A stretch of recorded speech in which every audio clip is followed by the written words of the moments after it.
एवढ्या अंधाराचं आजूबाजूने पूर्ण झाडं असून ह्या रस्त्याने आम्ही का आणि कुठे चाललो होतो, चला पहिल्यापासून सांगते. तर गावाला आम्ही आलोय आणि शेतात जाणार नाही असं तर कधी होणार नाही आहे बाई. त्याच्यामुळे पटकन सगळं आवरलं आणि आज सनसेट बघायचा प्लॅन ठरला.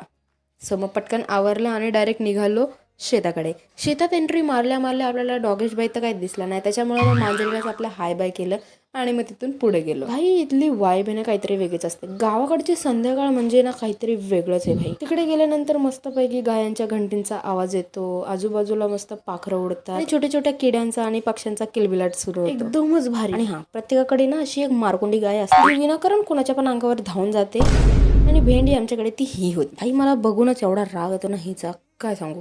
पण म्हणलं भाई मरू दे, उगाच सुटली बिटली ना तर परत माझ्याच अंगावर यायची आणि मॅटर होईल. त्याच्यामुळे मग तिच्यापासून लांबच थांबले. आणि मग पप्पा आणि काकांचं काहीतरी डिस्कशन चालू होतं, पण त्याच्यात काही वाईबच नव्हती यार. त्याच्यामुळे मग मी एकटीच भटकायला लागले.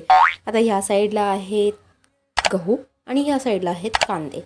आणि हे जे झाड दिसतंय ते झाड जर तुम्हाला माहिती नसेल तर यूट्यूबला आपला ब्लॉग आहे, सो त्याच्यामध्ये जा आणि पूर्ण झाडाचा इतिहास बघा. आणि मग असं करत करत फायनल सनसेट झाला आणि भाई साहब काय खतरनाक व्ह्यू होता यार.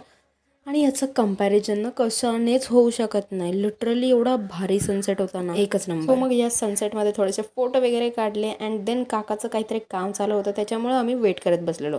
बिकॉज आम्हाला त्यांच्यासोबतच जायचं होतं. त्याच्यामुळे मग शांतपणे एका जागी बसलो आणि मग मस्त वातावरणाचा आनंद घेत घेत काकांचं कामसुद्धा संपलं. आणि लिटरली आता अंधार पडायची वेळ आलेली. त्याच्यामुळे काका बोलले पटकन बसा, आपल्याला जायचं. त्याच्यामुळे मग काका बोलले आता एका वेगळ्या मार्गाने नेतो जेणेकरून आपण लवकर घरी जाऊ.